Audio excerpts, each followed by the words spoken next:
So we're here down in our VegHeadz vegetable garden, and they put in these kind of wedge-shaped beds in the past couple years, and they use these beds. There's 4 wedges here,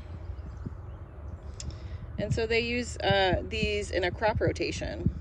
So starting over here on the left, we've got okra in the back, then sweet potatoes, and then some beans, and we have them all listed here. So when you come visit, you can see what we'll be planting next. Then we have our Solanaceae or nightshade wedge, and that's tomatoes, eggplants, and peppers that we have here in these 3 beds. And then we have our third list, and so we have some corn growing in here.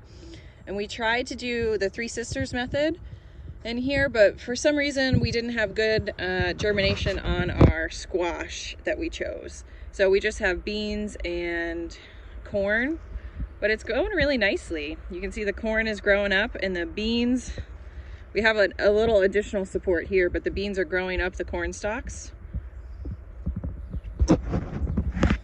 And then in this last bed, we have a couple different things left over from spring. So there's some cucurbits, some onions, of course some marigolds, and back there we have some cilantro that's going to seed.